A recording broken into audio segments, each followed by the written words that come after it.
What happens when a hit show loses its pulse and seemingly its soul in a single season? Wednesday Season 2, hailed as the triumphant return of Netflix's macabre darling, proves that lightning rarely strikes twice unless it's meant to roast what was once lively straight into ashes. Welcome to the Comicsing, and today we will do a review of the first part of Wednesday Season 2, which is really bad.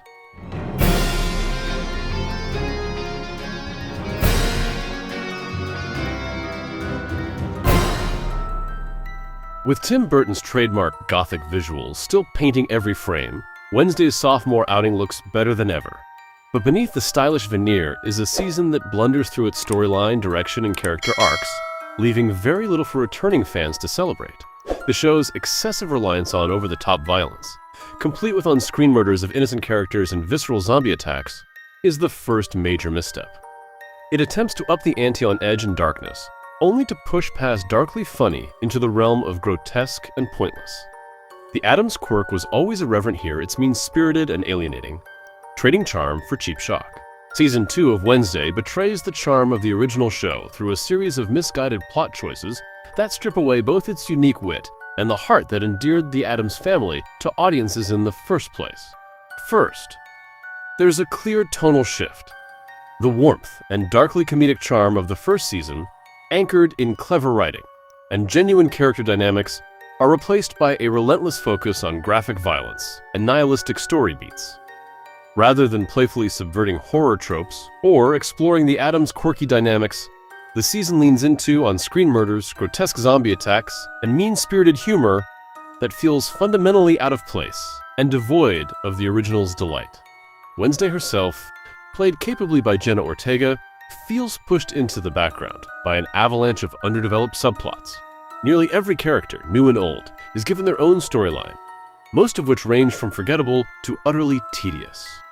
Suddenly, Wednesday's knack for sardonic wit is drowned out by supporting cast drama and supernatural hijinks that neither amuse nor intrigue.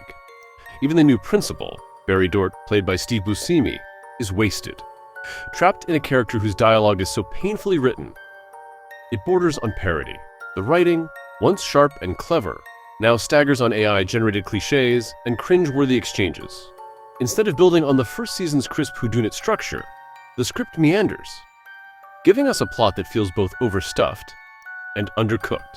What truly distinguished Wednesday Season 1 was its balancing act, dark comedy mixed with warmth and an off-kilter sense of family unity. That balance is shattered here. The writers lean hard into darkness, but with none of the payoff that made the Addams legacy enduring. The show is more grotesque than witty, featuring bizarre scenes like Fester's makeout session with a cafeteria lady, and zombies eating faces off. Splashy violence replaces camp, and mean-spirited glee trumps quirky fun. Enid, once a vibrant foil to Wednesday's gloom, is now reduced to a clunky romance subplot. Her transformation into a mere plot device is mirrored across multiple supporting players.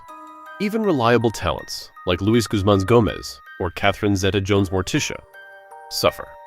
Their arcs are barely sketched, their performances left hanging, in confused malaise. Perhaps the most damning sin of Wednesday Season 2 is its fundamental misunderstanding of the source material. The Addams family was never just spooky. It was sweet, anarchic, and, crucially, a family. Here, that core is lost. The emphasis on murder, misery, and nihilism is not only out of place, but actively undermines the show's identity. For viewers familiar with previous incarnations, from comics to classic sitcoms and films, the loss is palpable. Season 2, it feels like a pale, rushed imitation with little regard for what made the original characters themselves or lovable. Wednesday Addams is now a moody, almost passive player, rather than the psycho weird spark she once was. I could not recognize her psycho and weird self, struggling to locate any vestige of the franchise's signature heart amongst the violence and the forced plot turns. Visually, Wednesday Season 2 is a triumph. Burton's twisted architecture, lush cinematography, and Danny Elfman's haunting score are all present and correct. But while the show looks expensive and polished, it's an elaborate cocoon that leaves the viewer cold. Beautiful to look at, but fundamentally empty. The high-budget set pieces are loving tributes to the goth fantasy aesthetic, but they cannot compensate for narrative flabbiness and character neglect. Memeable moments abound, but most feel manufactured by writers desperate for virality rather than growing organically from the script. One of the season's oddest blunders is tonal confusion. Season 2's graphic violence and nihilism are miles away from the lighthearted camp of classic Addams tales, making it hard to tell whether this is aimed at teens, young adults, or nostalgia-driven fans. That shift leaves everyone out in the cold. The satirical teen angst that defined Wednesday's first season, her acid one-liners, her hilarious misanthropy is gone. In its place is a show fixated on shock, cringing under its own attempts to shock or amuse. At its worst, Wednesday Season 2 is painfully derivative.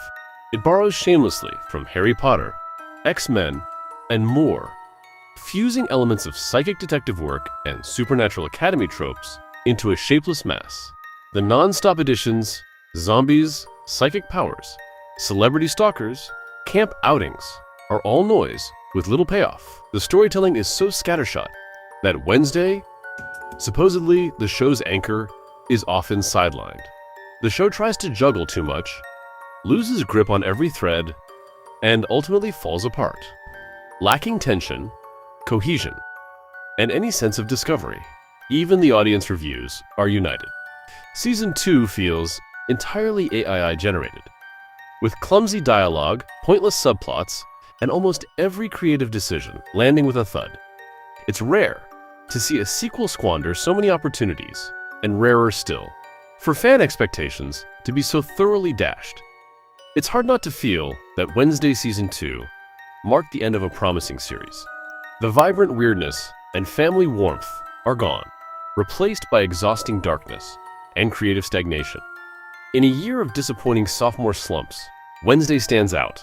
If only as a cautionary tale, Wednesday Season 2 may look the part, but it plays like a lazy, mean-spirited imitation, one that neither honors its roots nor provides inventive entertainment. Instead of evolving, it cocoons itself in style, but suffocates in substance. As Wednesday herself might say, nevermore. So, have you seen Season 2 of Wednesday yet? If yes, write down your opinions in the comments below, Kari, and we can have a discussion about it together. If you liked this video, please like, subscribe, and share it with your friends. Until next time, ciao.